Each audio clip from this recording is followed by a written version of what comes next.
I will be just talking about how the diet and nutrition is important in preventing and controlling the especially non-communicable diseases. When we say NCD are not non-communicable diseases, then all our patients must know that 30, 40 years back in my country, the diseases which are called as infective diseases, they were more common. उस समय infection बहुत हुआ करते थे, हर तरह के infection बहुत होते थे। लेकिन समय बदला और पूरे विश्व में नॉन कम्युनिकेबल डिजीज यानी जो बिना कम्युनिकेट नहीं हो रही है, फैल नहीं रही थी इन्फेक्शन की वजह से, वो बढ़ गई। उनमें कौन कौन सी बीमारियां आती हैं? उनमें कैंसर है, डायबिटीज है, हार्ट की बीमारी है, सांस की बीमारी है, ये बढ़ गई और इन्फेक्शन को काफी हद तक कंट्रोल करने में सफलता मिली। हालांकि अब भी आप देखते हैं कि इन्फेक्शन पूरी तरह कंट्रोल नहीं हो पाया है। और ताजा उदाहरण कोविड है। जब कोविड फैला, वो भी तो एक वायरल इन्फेक्शन था, तो उस समय पूरे देश क्या पूरे विश्व में हाहाकार मच गया। लेकिन फिर भी डाइट का रोल, आज जो हम चर्चा करेंगे वो एनसीडी पर चर्चा करेंगे। And if any of my patient or any of the listener wants that I should talk only in English, he can write in the chat box. But for the benefit of most of my patients and most of listeners, I think Hindi will be a better language. What is NCD? जैसा मैंने प्रारंभ में कहा, NCD से मतलब उन बीमारियों से है जो कम्युनिकेट नहीं होती, जिनके लिए कोई इन्फेक्शन जिम्मेदार नहीं है।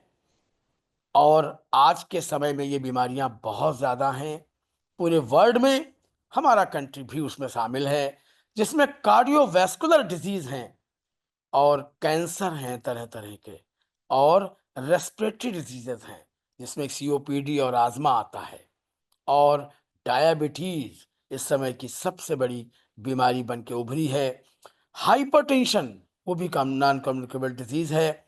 लगभग 40% भारतीय लोगों को हाइपरटेंशन है और लगभग 11 से 12% लोगों को भारत में डायबिटीज है।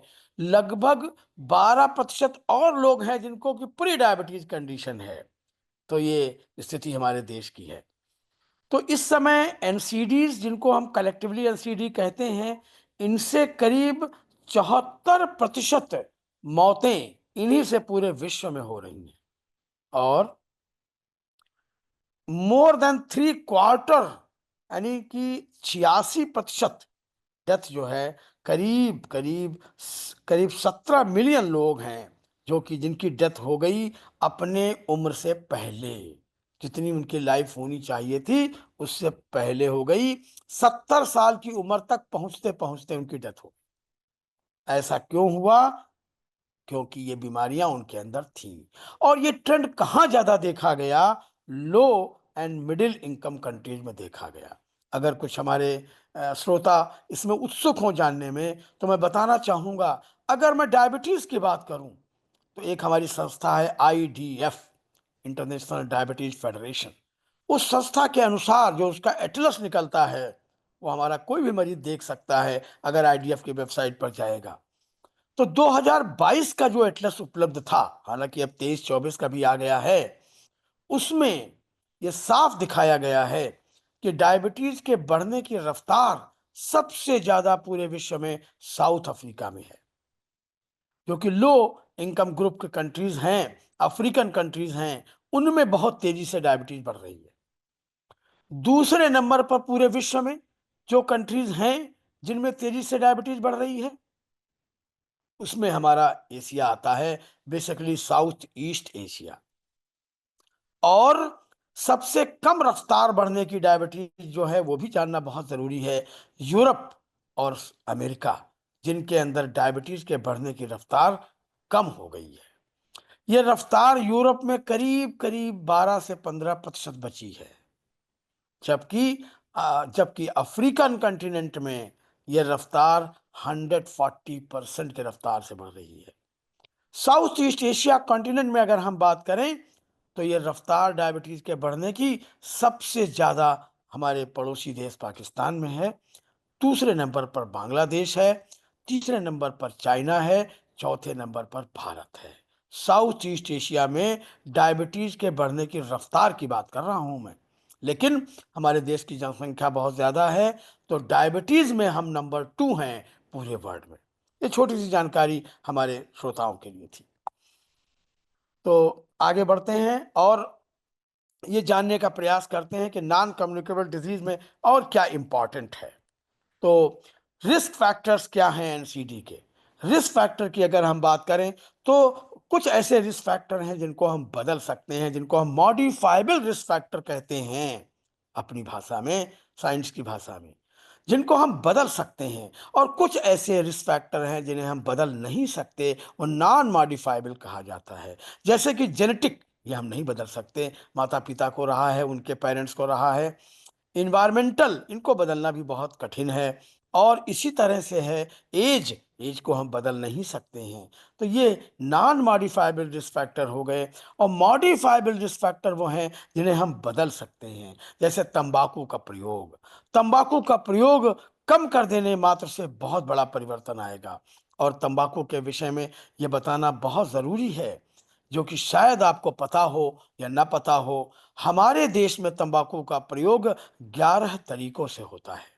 जबकि विदेशों में जहां से तंबाकू आई, उन कंट्री में केवल स्मोकिंग है, वो सिगार पी सकते हैं, सिगरेट पी सकते हैं। लेकिन भारत में तंबाकू का प्रयोग बीड़ी, सिगरेट, हुक्का, न जाने कितने तरीकों से होता है। वो तंबाकू को खाते भी हैं, ओठों के बीच में दबाते हैं, दांतों में मंजन करते हैं तंबाकू का, और नाक से सूंघते हैं तंबाकू।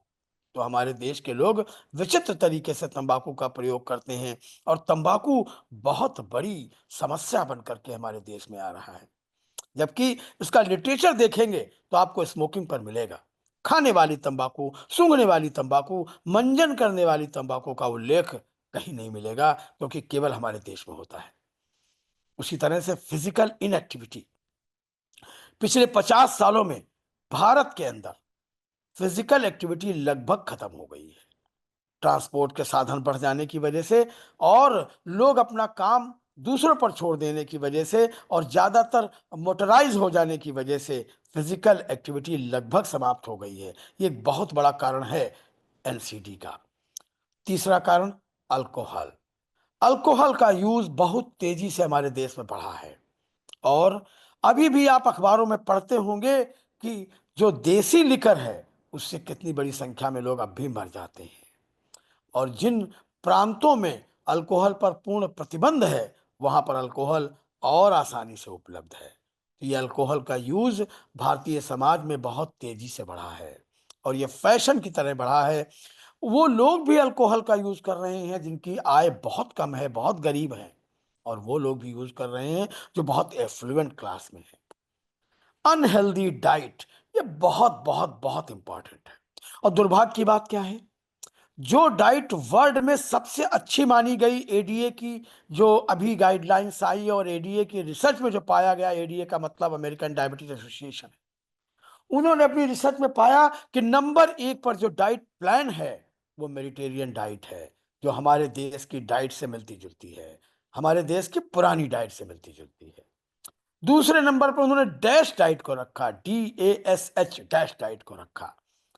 और लेकिन हमारे देश का युवा पता नहीं किस डाइट की तरफ बढ़ चला है, वो डाइट जो हमारे देश की डाइट कभी नहीं रही, और वर्ल्ड में इस समय कहीं की वो डाइट नहीं है।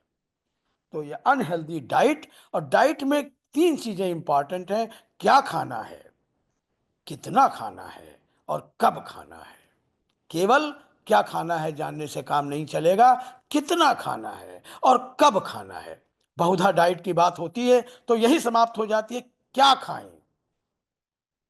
डॉक्टर मरीज से पूछता है, मरीज डॉक्टर से पूछता है कि डॉक्टर साहब हम क्या खा सकते हैं। डॉक्टर भी जवाब देता है ये खाओ ये ना खाओ, जो कि जवाब गलत है। लगभग हर खाने वाली चीज खाई जा सकती है। फर्क इतना है कितना, कितना बहुत इंपॉर्टेंट है और कितने से ज्यादा जरूरी ये जानना है कब जो कुछ भी भोजन करना है उसका समय केवल दिन है, रात्रि खाने के लिए नहीं बनी। और अगर भारत, पाकिस्तान, बांग्लादेश को छोड़ दें, पूरे विश्व में कहीं पर भी रात में भोजन नहीं किया जाता। ये दुर्भाग्य से हमारे देश में चलन हो गया रात में 11 बजे, 12 बजे। और जब से भोजन स्विगी के माध्यम से आने लगा तो पूरी रात भोजन का संचरण होता है। आखिरी चीज है एयर पोल्यूशन, जो लगातार बढ़ता जा रहा है। जैसे जैसे ऑटोमोबाइल्स का यूज, तरह तरह के मशीनों का प्रयोग, और जैसे जैसे जंगल खत्म हो रहे हैं, पोल्यूशन बढ़ रहा है, एयर पोल्यूशन बढ़ रहा है, पर्टिकुलेट मैटर का पोल्यूशन बढ़ रहा है। ये बातें हमारी कंट्री में बहुत तेजी से बढ़ रही हैं। तो इसमें से बहुत से रिस्क फैक्टर जो हमने बताए आपको, वो कंट्रोल किए जा सकते हैं, मॉडिफाई किए जा सकते हैं। और डाइट की में बहुत सारे परिवर्तन संभावित हैं जो किए जा सकते हैं। तो अंतिम बात इस स्लाइड की यही है कि डाइट एक बहुत बड़ा फैक्टर है जो मॉडिफाइबल है। अगर हम करंट न्यूट्रिशन सिनेरियो देखें अपनी कंट्री का, तो क्या पाएंगे कि लगभग 56.4% total disease burden in India is due to unhealthy diet. आधे से अधिक बीमारियां हमारे भोजन की वजह से हैं, आधे से अधिक। और upsurge in the consumption of highly process food, जो प्रोसेस फूड है वो बढ़ा है। हमारे घरों में आज से 50 वर्ष पहले प्रोसेस फूड का चलन नहीं था। लोग ताजा भोजन बनाते थे और कंज्यूम करते थे। अगर मैं आपको कंपेयर करके बताऊं तो आज भी अमेरिका में या वेस्टर्न कंट्रीज में अपने घर का खाना खुद बनाना बहुत बड़ी लग्जरी है, क्योंकि वो लोग सर्वेंट रखेंगे, कुक रखेंगे, और कुक के पूरे परिवार के खर्चे को वहन करना पड़ेगा। हमारे यहाँ अभी भी गरीब से गरीब लोगों को सुविधा प्राप्त है कि वो अपना भोजन खुद बना सकते हैं। इवन मजदूर भी कहीं पर दो चार ईंटें रख करके और पतीली पे अपना खाना गर्म करके बना लेते हैं। और यहाँ के लोग जो प्रोसेस फूड है उसको लग्जरी मान बैठे हैं, जबकि पूरे विश्व में उल्टा है। तो घर का भोजन लग्जरी है, प्रोसेस फूड लग्जरी नहीं है, वो गरीबी की पराकाष्ठा है। लेकिन वो तेजी से बढ़ रहा है हमारे देश के अंदर। Upsurge in the consumption of highly processed food, ये बहुत बड़ी प्रॉब्लम है। और ये प्रोसेस फूड जो होता है उसमें शुगर बहुत मिलाया जाता है, फैट बहुत है, एंड उसमें नमक भी बहुत है। रिड्यूस फिजिकल एक्टिविटी बहुत बड़ा कारण है जो इसके साथ मिक्स हो गई। Limited access to diverse foods, जो पहले तरह तरह के फूड होते थे अब एक ही तरह का फूड। आप महंगे से महंगे होटल चले जाइए, they will start with paneer and they will end with paneer for vegetarians. They have no choices left. एक ही तरह का खाना, एक ही तरह का मेनू, हजारों नाम पनीर के देंगे, वो सब्जी एक ही होगी, पनीर, और कोई सब्जी नहीं होगी। तो डाइवर्सिटी ऑफ फूड खत्म हो गया है होटलों में। घर पर डाइवर्सिटी थी, तरह तरह के खाने बनते थे। 56 प्रकार के व्यंजन बनाने के लिए भारत की सभ्यता मशहूर रही है। जो लोग थोड़ा संबंध रखते हैं प्राचीन संस्कृति से, उन्हें पता होगा एक त्योहार होता था अन्नकूट, जिसमें 56 प्रकार के व्यंजन बनते थे। यह हमारे देश की संस्कृति थी, उसे हमने नष्ट कर दिया और अब हम प्रोसेस फूड खाने लगे। नाम बदल सकता है सब्जी का, होगी पनीर ही। तो ये बहुत बड़ा कारण है। इसकी वजह से क्या हुआ, माइक्रोन्यूट्रिएंट की डिफिशियंसी हो गई जो हमारे उसमें मिला कर सकते। कैलोरी बर्डन हो गया, कैलोरी बहुत हो गई, और ओवरवेट हो गए कंट्री के लोग।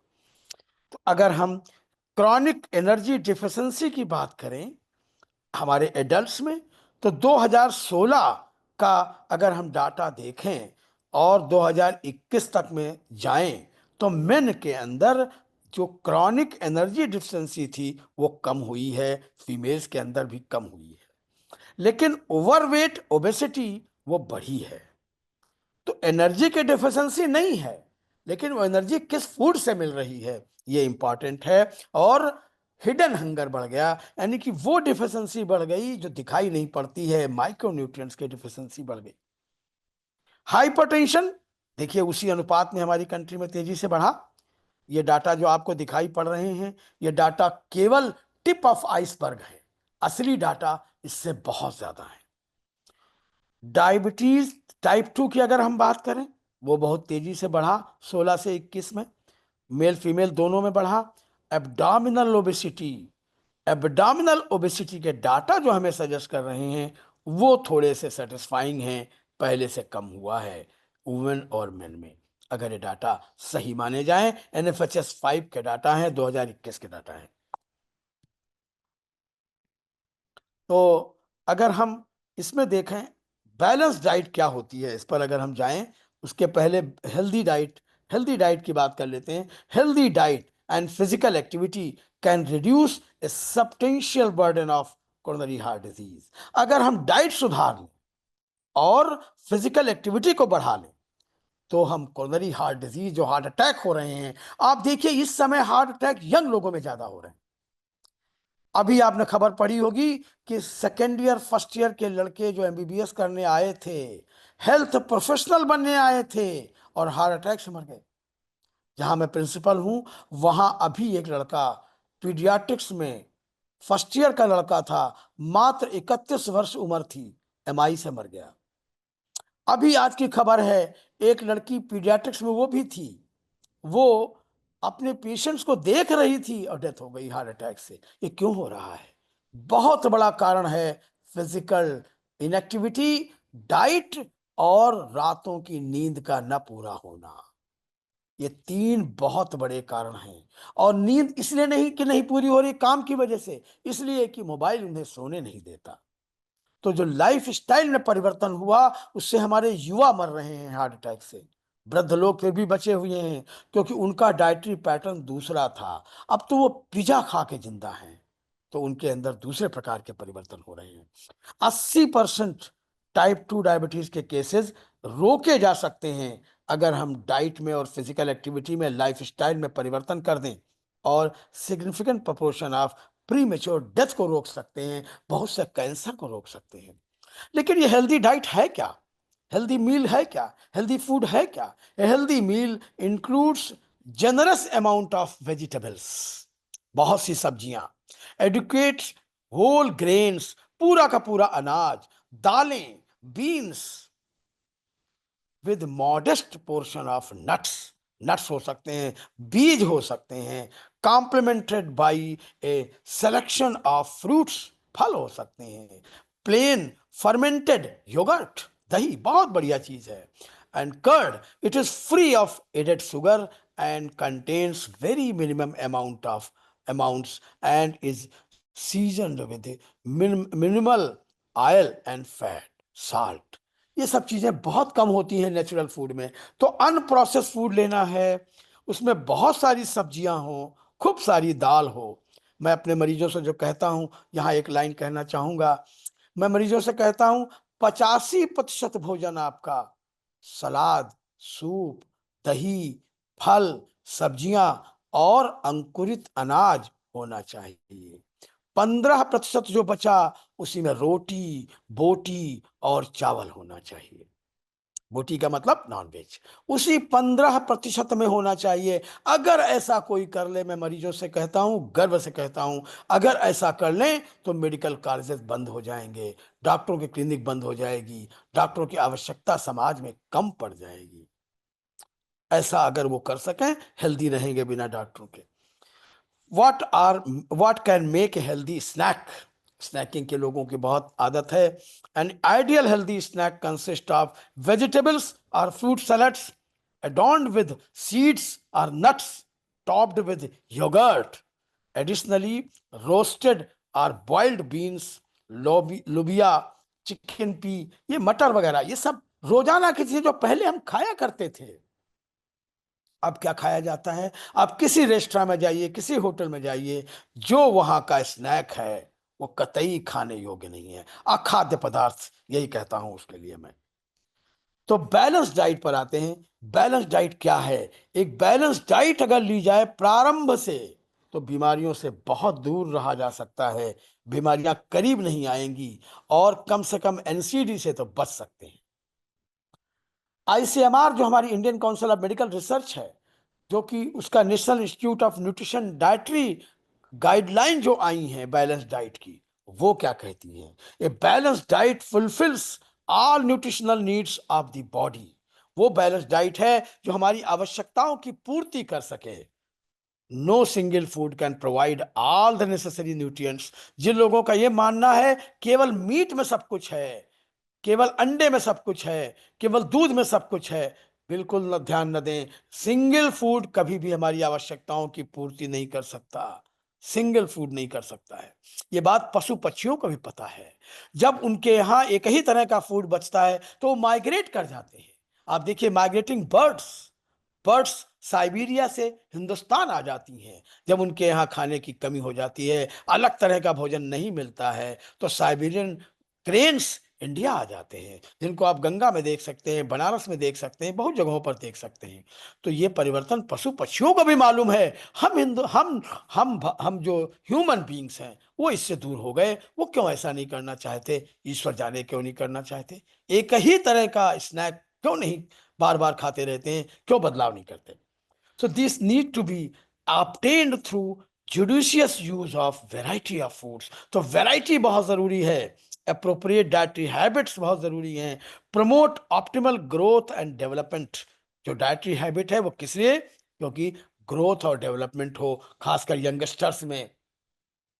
प्रिवेंट मैल न्यूट्रिशन, न्यूट्रिशन की कमी ना होने पावे, लेकिन कमी केवल कैलोरी की नहीं, जो हमारी माइक्रो न्यूट्रिएंट है उनकी कमी ना होने पावे, और अंडर न्यूट्रिशन ना होने पावे, और माइक्रो न्यूट्रिएंट डिफिशिएंसी ना होने पावे, ओवरवेट और ओबेसिटी से बच सकें, diet related non communicable disease ना होने पावे। A balanced diet should provide not more than 45% calorie from cereals. जो अनाज है उससे 45% से ज्यादा कैलोरी नहीं आनी चाहिए। जो मैंने 15% अनाज लेने को बताया था, उसका पीछे यही तथ्य छिपा है। अगर 15% में रोटी और चावल होगा तभी 45% कैलोरी इससे हो पाएगी, क्योंकि गेहूं कैलोरी से भरा हुआ है, पैक्ड विद कैलोरी है। तो इसलिए गेहूं खाने की वजह से तमाम मोटापा बढ़ा है, और इसको कहा गया व्हीट बिली सिंड्रोम, यानी गेहूं खा करके पेट निकल आया। मिलेट्स और या सीरियल से 45% ऊर्जा आनी चाहिए, और 15% कैलोरी पल्सेस से आनी चाहिए, दालों से। दालें बहुत इंपॉर्टेंट है, और हमारा देश इस बारे में प्रतिभाशाली है, भाग्यशाली है कि यहाँ हजारों तरह की तमाम खाने उपलब्ध हैं। कम से कम 6 प्रकार की दालें उपलब्ध हैं। बीन्स हैं, कई तरह के बीन्स हैं, और जो लोग मांसाहारी हैं वो मीट का सेवन कर सकते हैं, लेकिन अकेले मीट उनकी किसी आवश्यकता की पूर्ति नहीं कर पाएगा। Best of the calories should come from nuts. Rest of the calories यानी जो बची 45 और 15 जोड़ दीजिए, 60 हो गया। और 60 के बाद जो 40 बचा वो नट्स, वेजिटेबल्स, फ्रूट्स और मिल्क या योगर्ट या कर्ड से आनी चाहिए। यहां पर मिल्क के स्थान पर मैं कर्ड को प्राथमिकता देता हूं, क्योंकि कर्ड जो है और सेमी डाइजेस्टेड मिल्क है। मिल्क में डाइजेशन की प्रॉब्लम आ सकती है, लेकिन दही में नहीं आने वाली। Importance of balance diet during different life stages. Balance diet का प्रभाव लगभग हर उम्र पर पड़ेगा। जो बहुत वृद्ध लोग हैं उनकी फिजिकल एक्टिविटी और हेल्दी रखने के लिए जरूरी है। एडल्ट्स में इसलिए जरूरी है कि उनकी मेंटेनेंस बनी रहे हेल्थ की, और पर्टिकुलरली जो प्रिवेंशन हो जाए, रिडक्शन, डाइट की डिफिशेंसीज ना होने पाए, इसके लिए जरूरी है। और रिप्रोडक्टिव एज ग्रुप के लिए जरूरी है कि रिप्रोडक्शन के समय ज़्यादा कैलोरी की आवश्यकता होती है और ज़्यादा न्यूट्रिएंट्स की आवश्यकता होती है। एडोलसेंस को ग्रोथ और डेवलपमेंट के लिए, चिल्ड्रंस को ग्रोथ और डेवलपमेंट के लिए, इन्फेंट्स में बहुत बहुत इंपॉर्टेंट है ग्रोथ और डेवलपमेंट। कॉग्निशन उसी समय आता है। अगर डिफिशिएंसी उस समय हो गई तो कॉग्निशन बिहेवियर में परिवर्तन पूरी लाइफ लॉन्ग बना रहेगा। प्रेगनेंसी के समय भी ये बात बहुत इंपॉर्टेंट है। आयोडीन की डिफिशिएंसी प्रेगनेंसी के समय और थायरॉक्सिन की डिफिशिएंसी प्रेगनेंसी के समय बहुत घातक सिद्ध हो सकती है। ये बातें ध्यान में रखना होता है। तो आईसीएमआर ने गाइडलाइन जो डाइटरी दी, उनके हिसाब से ये कहा गया कि हर व्यक्ति को वैरायटी ऑफ फूड्स लेना चाहिए डाइट में, एक ही प्रकार की डाइट ना हो। Pregnant women and new mother should have access to extra food and health care. उनके लिए कई प्रकार के भोजन होने चाहिए और वो भोजन जल्दी जल्दी थोड़ी थोड़ी मात्रा में लिया जाना चाहिए। ब्रेस्ट फीडिंग के लिए गाइडलाइन दी गई कि exclusive breast feeding for first 6 month, पहले 6 महीने केवल मां का दूध बेस्ट माना गया। Continue breast feeding till 2 years and beyond. तो पहले यह कहा जाता था अर्ली वीनिंग, बाद में अब कहा गया नहीं, 2 साल तक मां का दूध दिया जा सकता है। इसके और भी कई कारण हैं, मैं उनमें नहीं जाना चाहूंगा। After 6 month of age the infant should be fed homemade semi solid complementary food. Semi solid homemade, बाजार का नहीं, चाहे उसमें कितना खूबसूरत बच्चा बना हो, कोई भी बाजार का खाना उसको नहीं देना है। उसमें कोई भी नाम हो खाने का और कितना भी खूबसूरत बच्चे की फोटो लगा दी गई हो, कभी भी होममेड फूड को रिप्लेस नहीं कर सकता। Ensure adequate and appropriate diet for children and adolescents in health and sickness, and eat plenty of vegetables, legumes. दालें खूब खाएं, सब्जियां खूब खाएं, तरह तरह की सब्जी बदल बदल के खाएं। वही पनीर रोज मत खाएं, पनीर सब्जी नहीं है। पनीर सब्जी नहीं है, ये बात जान लीजिए, ये कतई सब्जी नहीं है। सब्जियां, वेजिटेबल्स अलग चीज है। Paneer is not a vegetable which is being sold as a vegetable. Use oil fat in moderation, कम मात्रा में ऑयल फैट का इस्तेमाल करें और variety of oil seed use करें, एक ही तेल का प्रयोग न करें। नट्स के तेल का प्रयोग कर सकते हैं और जहां तक संभव हो इनका प्रयोग कम रखें, और इसेंशियल फैटी एसिड जिनमें पाए जाते हैं उन नट्स का यूज करना बहुत जरूरी है।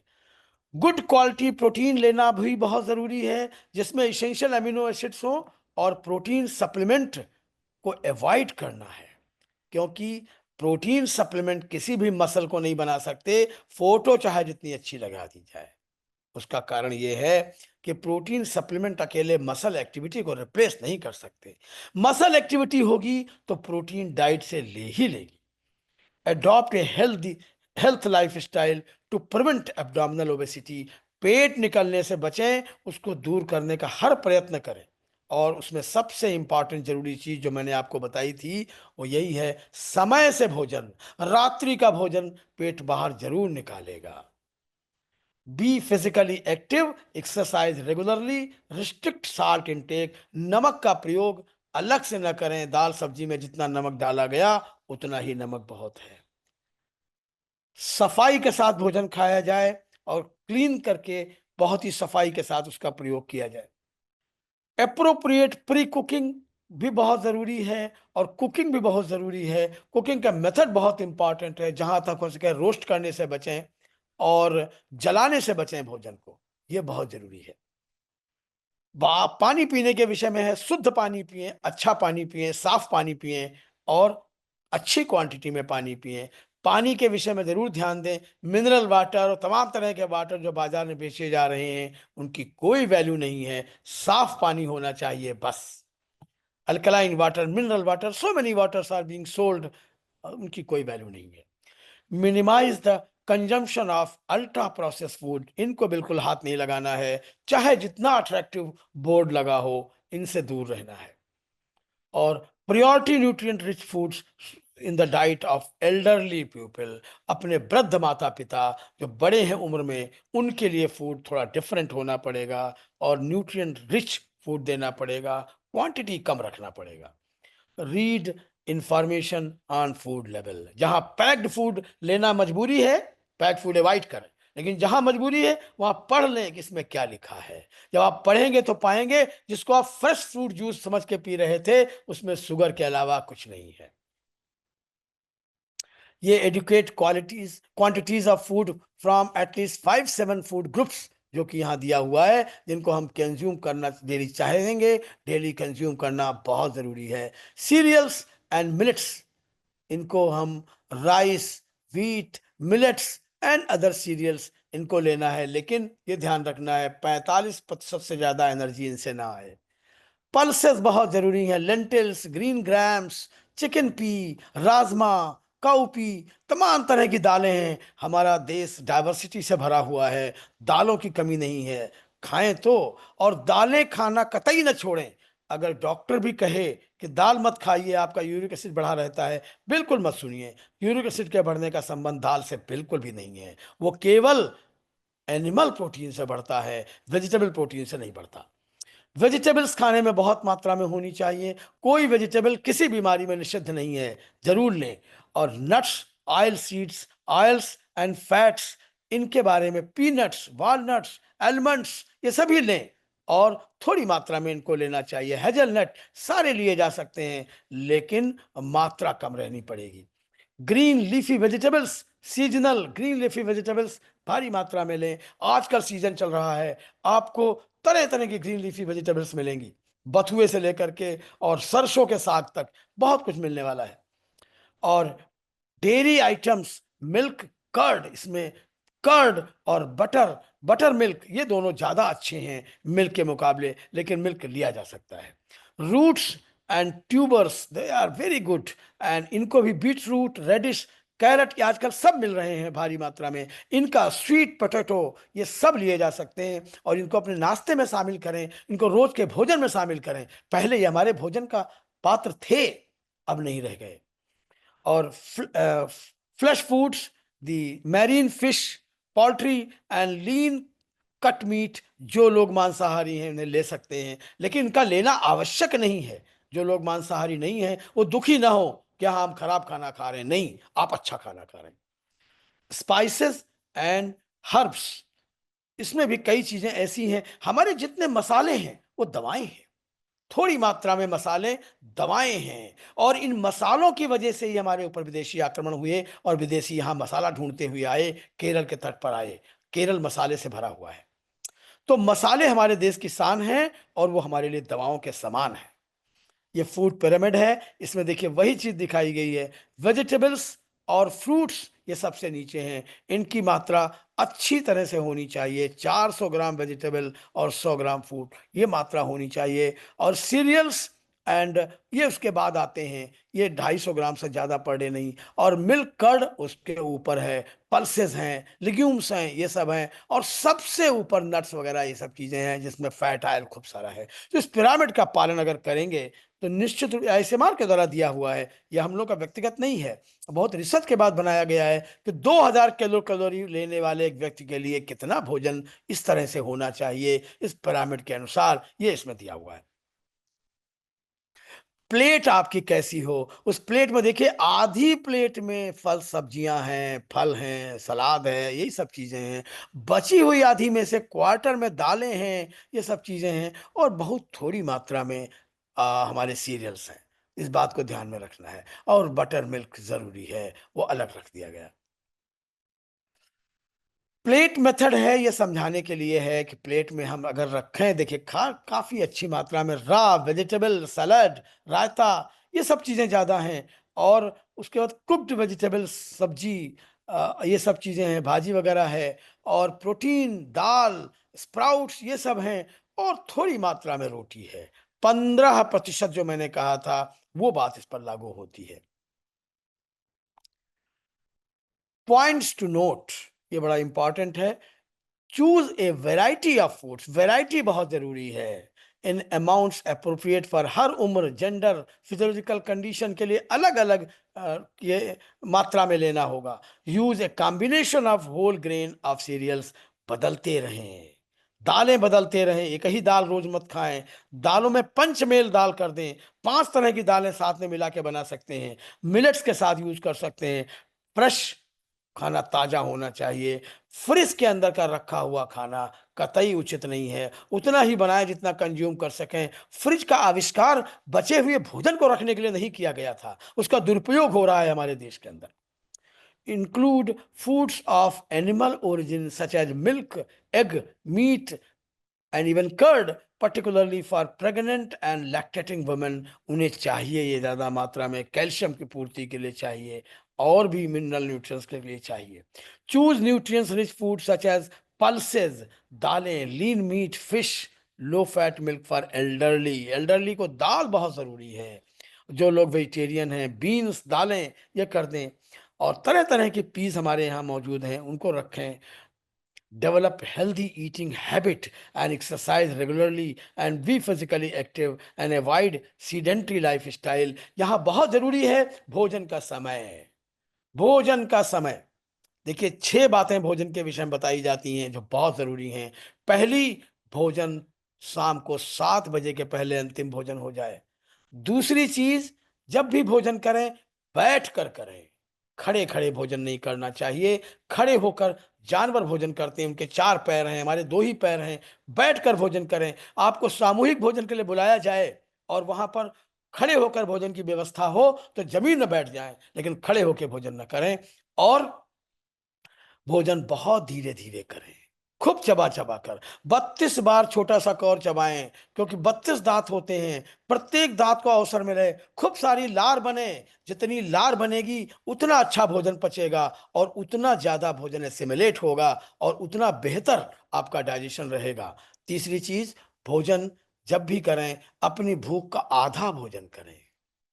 भोजन के बीच में पानी ना पिएं, भोजन करने के आधे घंटे बाद पानी पिएं और भूख का आधा भोजन करें, और भोजन करने के बाद फिर भूख लगे तो 1 फल खा लें। दिन भर में 3 से 4 फल खा सकते हैं। और उसके बाद की चीज़ मैं बता चुका हूँ 85-15 वाली। ये बातें बहुत, बहुत, बहुत ज़रूरी हैं। शुगर जहाँ तक हो सके बिल्कुल ना लें, 5% ऑफ टोटल एनर्जी ले सकते हैं, लेकिन वो भी अवॉइड करें। शुगर अच्छी चीज़ नहीं है। जैगरी उससे बेहतर है। No added sugar for children more than 2 years of age, sorry less than 2 years of age. Ultra process food बिल्कुल नहीं लेना है। Restrict consumption of HFSS and UPF foods, ये बिल्कुल नहीं लेना है। इस तरह की चीज़ें बिल्कुल अवॉइड करनी है। Biscuit, cookies, cakes, pastries, ice cream, ये सब भरे हुए हैं, जिनसे मार्केट भरा हुआ है और वो बेचने के तरीके हैं, इनको बिल्कुल अवॉइड करें। Always prefer fresh and minimally processed food. Whole grains such as cereals, millets, pulses, even homemade foods may become unhealthy if prepared with high fat, high sugar, high salt। ये नहीं, अवॉइड करिए। Avoid deep fried, fatty, Sugri, ये सब avoid करना है। High salt avoid करना है। Enriching and fortifying UPF with nutrients does not make them wholesome or healthy. अगर कहीं पढ़ लें कि इसको उसको हमने फोर्टिफाई कर दिया है, विटामिन डाल दिया है, मिनरल डाल दिया है, कुछ डाल दें, वो अनहेल्दी ही रहेंगे। आईसीएमआर का डाइटरी गाइडलाइंस कहती है eat plenty of vegetables and legumes, उसी बात को दोहराया गया है। Drink adequate quantity of water, और मैं इसको जल्दी समाप्त करूंगा जिससे आपके क्वेश्चन लिए जा सकें। ऑब्टेन गुड क्वालिटी प्रोटीन, केवल प्रोटीन इंपॉर्टेंट नहीं है, डब्बा बंद प्रोटीन कभी अच्छी नहीं हो सकती। और जिम जाने वाले ध्यान दें, अगर जिम में बुलाने वाला आपको प्रोटीन सजेस्ट करता है तो उस जिम को बदल दें, लेकिन प्रोटीन न खरीदें। प्रोटीन जो आप रोज की खाएंगे वो प्रोटीन बढ़िया होगी, न कि डिब्बा वाली सड़ी हुई प्रोटीन। ये बात ध्यान में रखने वाली है। और use oil fat in moderate quantity, बहुत बहुत इंपॉर्टेंट है। रिस्ट्रिक्ट साल्ट इनटेक, नमक की कोई आवश्यकता नहीं है। नमक लेना कम कर दें तो आपको नमक बिना भोजन में स्वाद आने लगेगा। यही बात शुगर के लिए भी लागू होता है। हाई फैट, शुगर, साल्ट ये बिल्कुल नहीं लेना है और अल्ट्रा प्रोसेस फूड बिल्कुल अवॉइड करने हैं। हाई कैलोरी फूड को जिनकी आदत पड़ गई है स्वैप कर सकते हैं, इसकी जगह पर ये। अब अगर स्वैप करना सीख जाएंगे तो चीजें बहुत आसान हो जाएंगी। Food with high calorie and containing the highly refined portions can be swap with low calorie salad. ये चीज़ें आपको रोज़मर्रा में देखनी पड़ेंगी कि हम क्या उसकी जगह ले सकते हैं जो बेहतर हो। कहीं पर कुछ और नहीं मिल रहा, फल हर जगह मिलेंगे, सैलड हर जगह मिलेगा, नट्स हर जगह मिलेंगे, ये चीज़ें वेजिटेबल हर जगह मिलेंगी। इनको हम स्वैप कर सकते हैं और चीज़ों को बेहतर बना सकते हैं। इसको आपको डेली अपनी फूड हैबिट में शामिल करना होगा। इसको एक जगह बताना इसलिए संभव नहीं है क्योंकि हमारी कंट्री में फूड हैबिट्स हर हर 10 किलोमीटर पर बदल जाती है।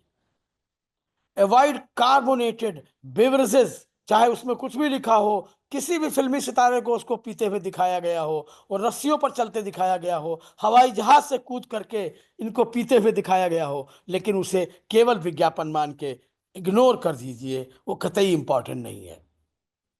और वो नहीं लेना है। और क्या लेना है? फल लेना है। कोकोनट वाटर ले सकते हैं, बटर मिल्क ले सकते हैं, फ्रेश लेमन जूस ले सकते हैं, चिया सीड्स ले सकते हैं, जिनको हम सोक करके लेमन जूस में दे सकते हैं। और हमारे अपने गांव की तरफ का जलजीरा ले सकते हैं, इस तरह की चीजें ले सकते हैं। ऑरेंज जूस, लेकिन जब भी जूस लें ये ध्यान रखें, कई सारी इंडस्ट्री वाले, होटल वाले फ्रेश फ्रूट जूस कहते हैं और शुगर मिला देते हैं। ये ध्यान रखना पड़ेगा। फ्रेश जूस बहुत अच्छा है और जूस हमेशा बेहतर है। और इन सब चीज़ों के खाने का समय भी तय है। जूस बेहतर होगा मॉर्निंग आवर्स में जूस लिया जाए। रात में जूस लेना उतना एडवाइजेबल नहीं है। रात में देर रात में कुछ भी खाना एडवाइजेबल नहीं है, लेकिन रात में दही खाना भी एडवाइजेबल नहीं है। ये बातें भी ध्यान में रखनी पड़ेंगी। Read food levels. अगर पैक्ड फूड है तो आपको लेवल पढ़ना आना चाहिए, उसमें कितनी एनर्जी है, कितने किलो कैलोरी एनर्जी है, कार्बोहाइड्रेट शुगर कितना है, फैट कितना है, सोडियम कितना है, डाइटरी फाइबर कितने। फाइबर बहुत जरूरी है। दो तरह के फाइबर हैं, सॉल्युबल फाइबर, इनसॉल्युबल फाइबर। दोनों जरूरी हैं। सॉल्युबल फाइबर की अपनी इंपॉर्टेंस है। इनसॉल्युबल फाइबर बल्क बनाएंगे और उससे लाभ होगा। और इसी तरह से जो रिकमेंडेड डाइटरी अलाउंसेस हैं उनका भी पढ़िए, कितना मिलाया गया है, इसमें क्या मिलाया गया है, ये भी जानना बहुत जरूरी। जब पढ़ने की आदत डालेंगे तब पैक्ड फूड इंडस्ट्री को ये समझ में आएगा, हाँ अब लोग पढ़ने लगे हैं। तो आप पाएंगे कि जितने भी बाजार में बहुत अट्रैक्टिव बिकने वाले जूसेस हैं उनमें शुगर के अलावा कुछ नहीं है। Be physically active and exercise regularly to maintain good health. ये बहुत बहुत बहुत जरूरी है। नींद बहुत जरूरी है। नींद में ड्यूरेशन इंपॉर्टेंट नहीं है, क्वालिटी ऑफ स्लीप इंपॉर्टेंट है। क्वालिटी कैसे जानेंगे? जब सुबह सोकर उठें तो अपने को थका हुआ महसूस ना करें, एनर्जी से भरपूर हो, तो आप समझ लीजिए बढ़िया नींद आई। घंटे इंपॉर्टेंट नहीं है, कुंभकर्ण बनने की जरूरत नहीं है। ऑक्यूपेशन, वर्क पर ध्यान दें। और ये भी ड्यूरेशन तय नहीं करता, वर्क आप कितने घंटे करते हैं कम इंपॉर्टेंट है। जो वर्क करते हैं क्वालिटी वर्क करें और अपने काम पर ध्यान दें। और रेस्ट करना भी सीखें। अपने शरीर पर ध्यान देने के लिए रेस्ट करना भी बहुत जरूरी है। हाउस होल्ड चीजें भी करना बहुत जरूरी है। हर व्यक्ति को अपने घर की सफाई खुद करनी चाहिए, खाना बनाना आना चाहिए। कुछ न कुछ खाना बनाना जरूर आना चाहिए, पति पत्नी दोनों को मिलकर खाना बनाना चाहिए। सारा दायित्व फीमेल्स का नहीं है। आप स्वयं खाना बनाइए, हफ्ते में एक दिन जिम्मेदारी लीजिए, जब घर पर हो तब जिम्मेदारी लीजिए, सीखिए कैसे बनाती हैं वो, तब आपको समझ में आएगा जिस खाने को आप जल्दी से खा जाते हैं उसको बनाने में कितना वक्त लगता है। तो बहुत धीरे धीरे भोजन करिए, कम से कम बनाने वाले के दिए गए समय का सम्मान करिए। और लेजर टाइम भी निकालना बहुत ज़रूरी है। फिजिकल एक्टिविटी भी करना बहुत बहुत बहुत ज़रूरी है। और एरोबिक एक्सरसाइज बहुत ज़रूरी हैं। और स्ट्रेंथनिंग एक्सरसाइज भी ज़रूरी है, जिससे मसल बिल्ड हो, सार्कोपीनिया न होने पावे। जैसे जैसे उम्र बढ़ती है सार्कोपीनिया होती चली जाती है, ये ध्यान में रखना है। टाइप्स ऑफ डाइट, तरह तरह की डाइट बताई गई हैं। Conventional diet are defined as those, इसमें बैलेंस लो कैलोरी डाइट है, लो कैलोरी वर्जन्स हैं जो लो कैलोरी, लेकिन पढ़े हुए पर मत जाइए, ध्यान दीजिए उसमें क्या लिखा हुआ है। लो फैट डाइट है, लो कार्बोहाइड्रेट लो ग्लाइसेमिक इंडेक्स डाइट है, हाई प्रोटीन डाइट है, वेरी लो कैलोरी डाइट है। ये सब नाम दिए गए हैं, लेकिन सबसे बढ़िया डाइट जो मानी गई मेडिटेरियन डाइट मानी गई और डैश डाइट मानी गई। नंबर 1 नंबर 2 लिखा भी है। ये जो है हमारे देश का भोजन उसी तरह का भोजन है। हिंदुस्तानी जो पहले खाते थे 50-60 साल पहले, वो मेडिटेरियन मील था। अब उन्होंने जो बदल दिया, कहां से ले आए पता नहीं। और ये जो अभी ले आए, जो हमारे बच्चे खा रहे हैं, ये कतई भोजन नहीं है। क्या है? ईश्वर जाने क्या है। भोजन नहीं है। डैश डाइट देखिए, डैश डाइट में आप देखिए कितने सारे फल हैं, सब्जियां हैं, सैलेड है, लीन प्रोटीन अच्छी खासी मात्रा में है, और फैट वगैरह काफ़ी कम है, लो फैट डेयरी आइटम्स हैं। तो ये डैश डाइट की विशेषता थी। रेड मीट और प्रोसेस मीट और रिफाइंड शुगर ये बहुत कम थे। मॉडरेट क्वांटिटी में low fat dairy item, poultry, fish, red wine, ये सब। वाइन वहाँ के लिए थी, यहाँ वाइन पीना जरूरी नहीं है।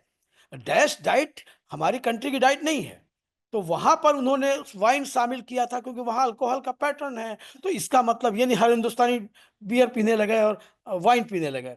और हाई इंटेक किसका कर, हाई इंटेक नहीं, गुड इंटेक कर सकते हैं किस चीजों का, ये चीज हाई किसी चीज की नहीं, अति सर्वेत भजते, ऐसा नहीं कर सकते कि कुछ भी कितना भी खा जाएं, कितना भी कुछ नहीं खा सकते, लेकिन अच्छी मात्रा में ले सकते हैं। तो good intake is better term, not high intake. Mediterranean diet world की बेस्ट डाइट चुनी गई है, लेटेस्ट पब्लिकेशन है। इसमें मिनिमली प्रोसेस जो हमारी कंट्री का था, सेक कर खा लिया करते थे। तलने का कंसेप्ट हिंदुस्तान में नहीं था जब तक विदेशी आक्रांता यहाँ नहीं आए। यहाँ पर सेक के खाते थे, तलते नहीं थे। तलने की परंपरा बहुत बाद में आई। पूरी पराठे बनते नहीं थे इस कंट्री में 100 साल पहले। और primary fat from olive oil including moderate red wine intake, ये सब तो छोड़ दीजिए।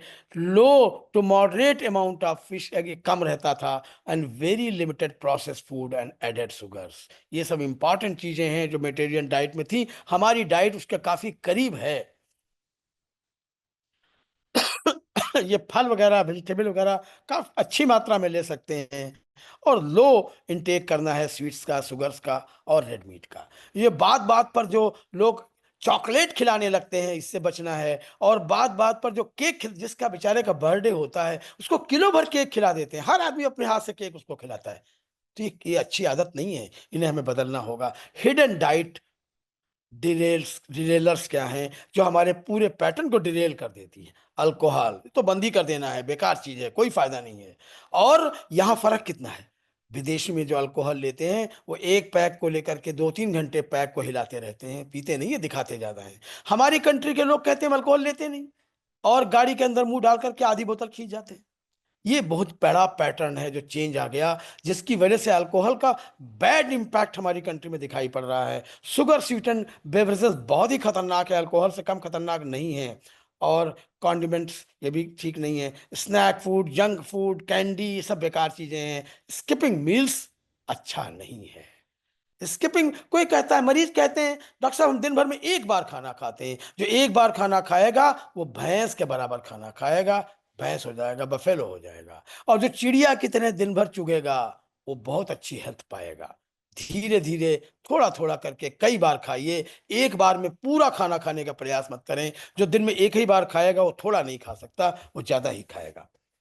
तो dietary changes can have a big impact on type 2 diabetes. Choose whole grain products, ये लेना है। Skip the sugary drink, choose healthy fats and limit red meat, ये रेड मीट तो वैसे भी सबको नहीं लेना है। होल ग्रेन्स बहुत बहुत बहुत जरूरी है। देखिए ये सब हमारी कंट्री में पहले होता था, अब सब बंद हो गया। सब जगह पता पता नहीं कौन कौन सी चीजें खाने में शुरू हो गई, जिनके बड़े बड़े फैंसी नाम हैं और खाने लायक वो है ही नहीं। उनको मैं अखाद्य पदार्थ कहता हूं, उनसे दूरी बनाइए, ये सब चीजें खाइए। हाई फाइबर फूड्स खाइए। पहले यही होता था, पूरे के पूरे फाइबर के साथ चीजें हम लोग खाया करते थे। अब फाइबर को हटा करके गेहूं को छील डाला, मैदा बना दिया, और मैदे की चीजें लोग खा रहे हैं। बहुत ही अनहेल्दी खाना है, उससे जितना दूर रहे उतना अच्छा है। फल अच्छी मात्रा में खा सकते हैं, फल कतई नुकसान नहीं कर सकते। यहां 2 पर डे लिखा हुआ है, मैं कहूंगा 4 पर डे। फलों से कोई नुकसान होने वाला नहीं है किसी को।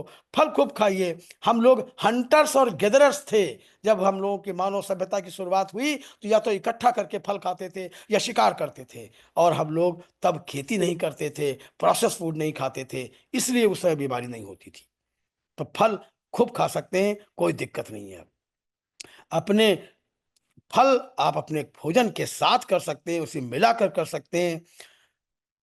स्नैक के रूप में भी एक फल जरूरी है, हर स्नैक में एक फल रखें। और choose fruit over fruit juice, juice और फल में चुनना है तो फल चुने, गारंटी है कि फल है। जूस में कोई गारंटी नहीं है कि वो फल का जूस सही है, पता नहीं शुगर मिला के बना दिया गया है। How much fruit can eat, इसके बारे में भी बात हो चुकी है कि डायबिटीज के रोगियों के लिए बताया गया स्पेशली कि अगर वो फल भी ले रहे हैं तो उनको ऐसा नहीं करना कि पूरा पपीता खा जाए। छोटा टुकड़ा खा सकते हैं, छोटा टुकड़ा तरबूज का भी खा सकते हैं। मैं अपने मरीजों से कहता हूं किस्मिस से छुहारा तक, आलू से आलू बुखारा तक हर चीज खाइए। लेकिन अगर 10 किस्मिस गिन के खाएंगे तो नुकसान नहीं करेगी, पाव भर खा जाएंगे तो नुकसान करेगी। एक केला खाए तो इंसान है, पूरा घार खा जाए तो हाथी है, केले की क्या गलती है। तो आपको मात्रा का ध्यान रखना है। ऐसा नहीं है एक बनाना खा सकते हैं, एक दर्जन नहीं खा सकते। एक सेब खा सकते हैं, किलो भर नहीं खा सकते। एक स्मॉल पियर खा सकते हैं, आधा किलो नहीं खा सकते, 1 ऑरेंज ले सकते हैं, 1 डज़न नहीं खा सकते, 10 अंगूर खा सकते हैं, 10 किशमिश खा सकते हैं, 1 छुहारा खा सकते हैं, पाव भर नहीं खा सकते। इस बात को ध्यान में रखना होगा। हेल्दी स्नैक्स को शामिल करिए, नट्स को शामिल करिए, फ्रेश फ्रूट को शामिल करिए, ये अपने साथ रखिए, औरों को परोसिए। घर में कोई आए उसको यही दीजिए, क्योंकि वो आपका दुश्मन नहीं है, आपसे मिलने आया है, उसको यही चीजें दी जाएं। तो धीरे धीरे फैशन बदलेगा, हमारे देश का पूरे का पूरा न्यूट्रिशन का सिनेरियो बदलेगा और हेल्थ का सिनेरियो भी बदल जाएगा। Dietary guidelines for diabetes patients, emphasis protein foods के ऊपर एम्फेसिस होनी चाहिए। Try to include a protein source in every meal. जितनी बार भोजन करें कुछ ना कुछ प्रोटीन जरूर हो, क्योंकि सार्कोपीनिया बहुत कॉमन है डायबिटीज में। प्रोटीन बनी रहनी चाहिए और डायबिटीज में सार्कोपीनिया जल्दी हो जाती है। कार्बोहाइड्रेट कॉम्प्लेक्स होना चाहिए, सिंपल नहीं होना चाहिए, जिससे पॉलीसेकेराइड डाई में बदले, डाई मोनो में बदले, समय लगे, तब तक इंसुलिन अपना काम करने लगे। Plenty of non root vegetables खानी चाहिए, ग्रीन लीफी वेजिटेबल्स खानी चाहिए। रूट वाली भी ले सकते हैं थोड़ी बहुत, 1 और 2 फ्रूट्स पर डे लेना चाहिए, बहुत जरूरी है। फल बहुत आवश्यक हैं। नट्स, ऑयल सीड्स शामिल करने चाहिए। लिमिटेड अमाउंट ऑफ ऑयल, बहुत कम हो, बहुत कम हो। आप देखिए जापान में उनकी डेलिकेसी जानते हैं क्या है?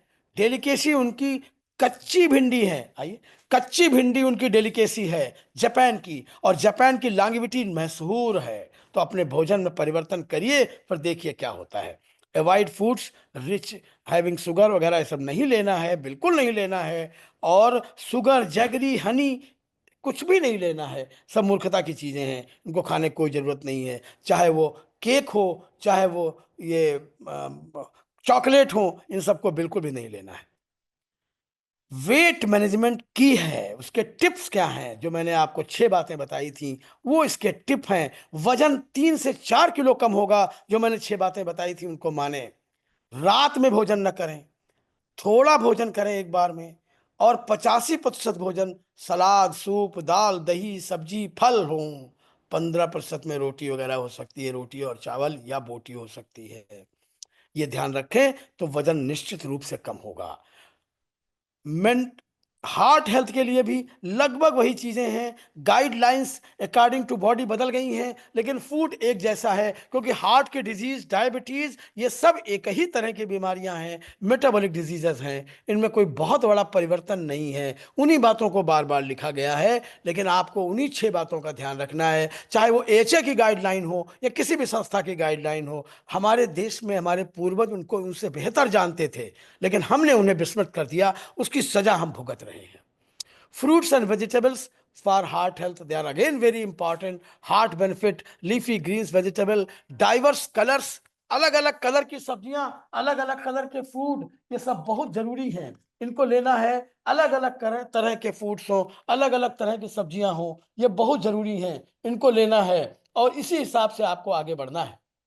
और डाइवर्स कलर्स की और नाइट्रेट रिच इम्पैक्ट, ये higher intake of nitrate rich veggies, they are very very important, linked to a 12% to 26% reduction in cardiovascular diseases। तो ये देखिए कितना फूड का इम्पैक्ट पड़ रहा है डिजीज को कम करने में। Fruits and vegetables for heart health, canned and frozen options, they are not good। Low sodium लेना चाहिए, लेना पड़ जाए तो।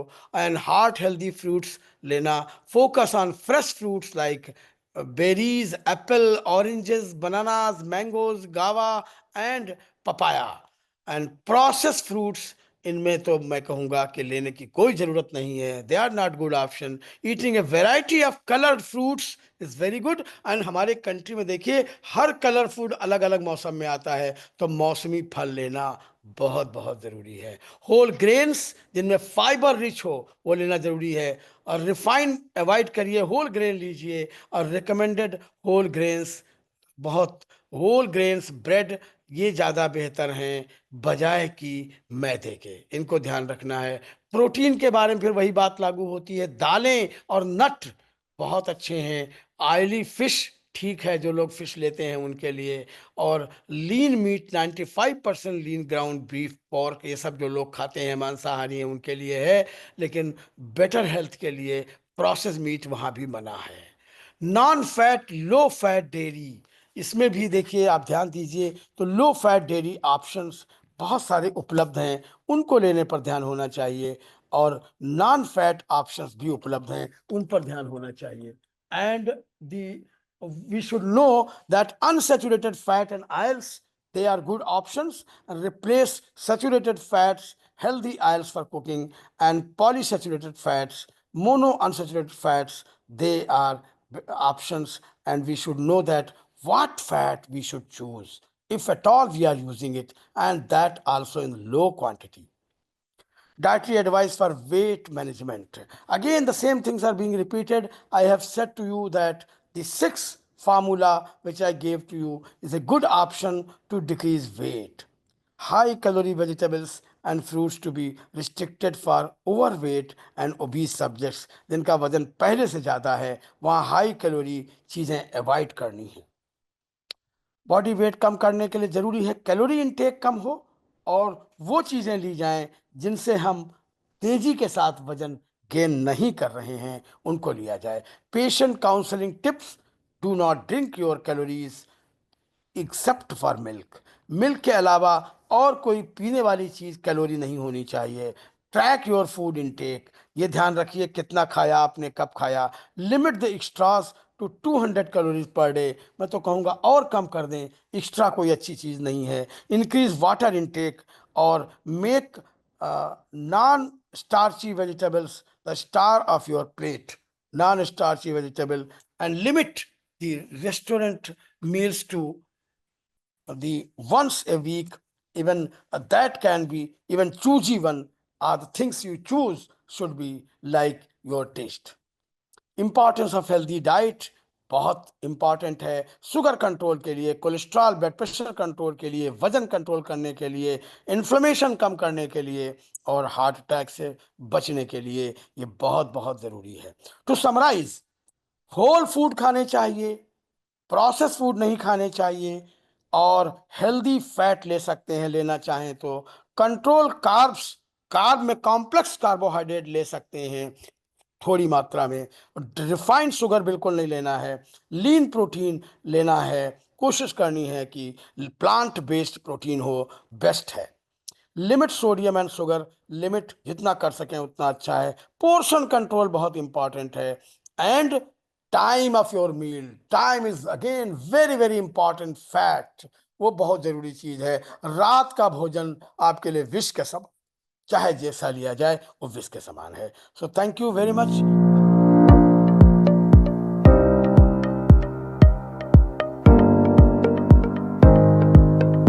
देखिए इसके लिए कोई बहुत ज्यादा साइंटिफिक फार्मूला नहीं है, लेकिन एक बार में थोड़ा भोजन किया जाए और भूख लगने पर ही लिया जाए, समय के हिसाब से नहीं। 11 बज गया है खा लें, 2 बज गया है खा लें, 4 बज गया है खा लें, नहीं। जब भूख महसूस हो तो दिन के समय में खा सकते हैं। Rise with sun and set with sun, that is the option available.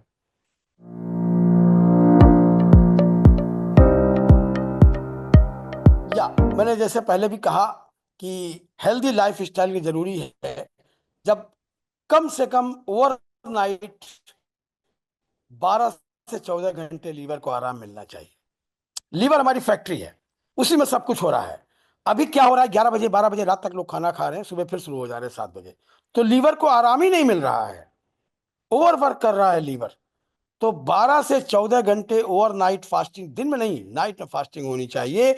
Morning का ब्रेकफास्ट बहुत बहुत बहुत जरूरी है, वो ब्रेकफास्ट हो और उस ब्रेकफास्ट में प्रोटीन भी हो, थोड़ा कार्ब हो सकता है वहां, लिबर्टी के साथ थोड़ा हो सकता है मॉर्निंग आवर्स में।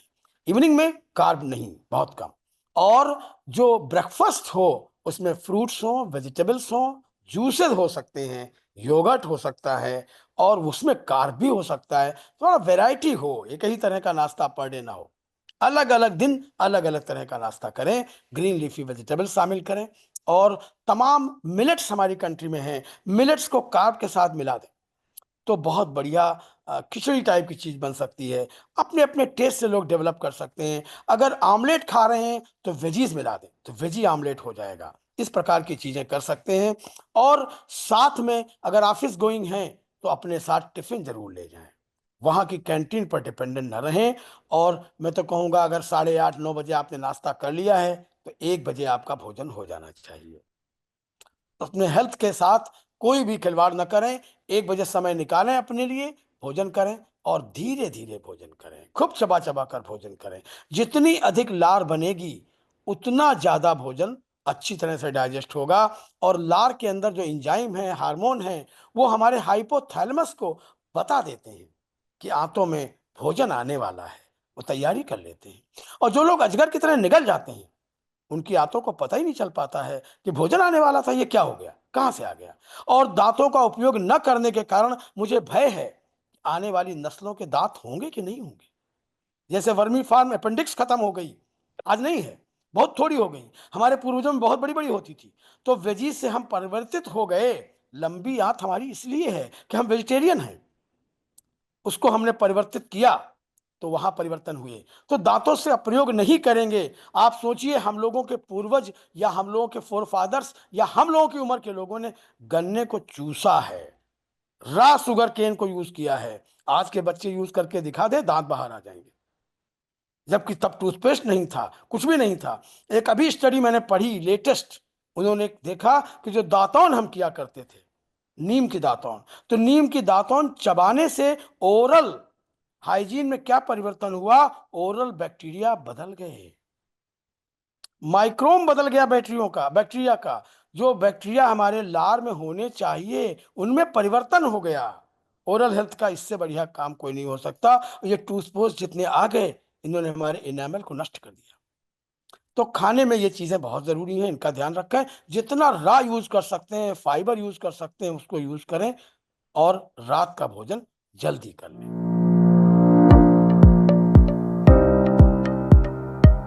Rajma is very good food and it has nothing to do with COVID. It should not be avoided. और हम भारतीयों के लिए दाल और राजमा, खासकर जो लोग वेजिटेरियन हैं उनके लिए बहुत बहुत बहुत जरूरी है। राजमा रोज खाएं, उसका कोविड से कोई मतलब नहीं है, कोई वैज्ञानिक आधार नहीं है राजमा को अवॉइड करने का।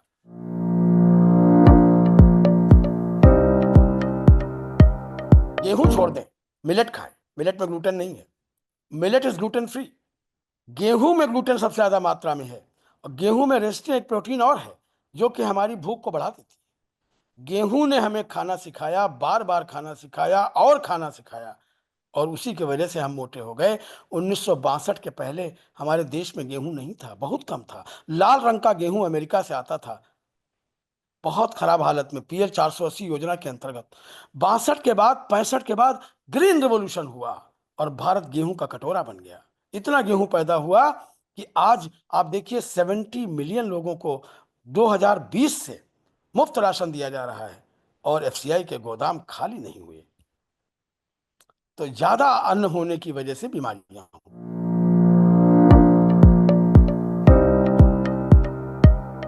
देखिए जो हेल्दी लोग हैं उनके लिए सप्लीमेंट का कोई रोल नहीं है, लेकिन सप्लीमेंट उनके लिए जरूरी हैं जो क्रॉनिक इलनेस में रहे, डाइट कॉम्प्रोमाइज्ड है। जैसे कि कोविड के टाइम में, कोविड के समय लोगों की भूख खत्म हो गई, ठीक होने के बाद भी खाना नहीं खा पा रहे हैं, प्रोटीन लॉस बहुत हो गया। यानी क्रॉनिक कंडीशंस जो हैं, चाहे वो इन्फ्लेमेटरी हो या क्रॉनिक डिजीज कोई भी हो, उनमें सप्लीमेंट का रोल है। लेकिन सप्लीमेंट चूज करते समय हमें बहुत सावधानी बरतनी होगी। वो सप्लीमेंट लेना होगा जिसका एसिमिलेशन इंडेक्स बढ़िया हो, यानी उसमें जो प्रोटीन है वो एसिमिलेट होने वाली प्रोटीन हो, ऐसी ना हो जो केवल लेबल्ड प्रोटीन है, वो हमारा शरीर इस्तेमाल नहीं कर सकता। इसेंशियल अमीनो एसिड अच्छी मात्रा में होने चाहिए। सोर्स क्या है प्रोटीन का, that is very very important. So these food items या जो इस तरह की चीजें हैं, ये उन लोगों के लिए बहुत अच्छी हैं जो कि नहीं ले पा रहे हैं अपनी बैलेंस डाइट। लेकिन जो एक बैलेंस डाइट ले पा रहा है उसके लिए इसका कोई यूज मेरी समझ में नहीं आता है। आप देखिए एडीए की गाइडलाइंस भी कहती हैं इवन फॉर माइक्रो न्यूट्रिएंट्स, उन्होंने साफ मना कर दिया। अगर डिफिशियंसी है तो दीजिए, अगर किसी को विटामिन डी की डिफिशियंसी है वो ले, B12 की है वो ले, और क्रॉनिक इलनेस की वजह से या किसी और वजह से वो नहीं ले पा रहा है पूरी डाइट, तो उसे सप्लीमेंट लेने चाहिए। But for a healthy person a supplement will remain as a supplement.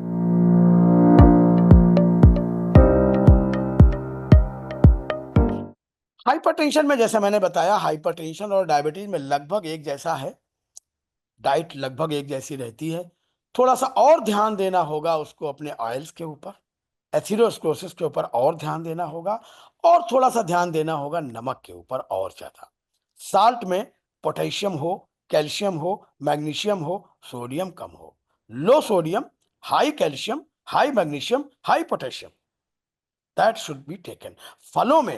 फलों में नमक में पोटेशियम है, मैग्नीशियम है, कैल्शियम है, लेकिन सोडियम कम है। जैसे कि लहसुन, लहसुन में मैग्नीशियम है, अच्छी मात्रा में मैग्नीशियम है। तो हमें वो नेचुरल चीजें लेना है जिनमें कैल्शियम, मैग्नीशियम। केले में मैग्नीशियम है, कैल्शियम है, बहुत अच्छी मात्रा में है, पोटेशियम है। तो वो फल हमें लेने हैं जहां पोटेशियम, कैल्शियम, मैग्नीशियम ज्यादा है, सोडियम कम है। सोडियम को रिस्ट्रिक्ट करना हो।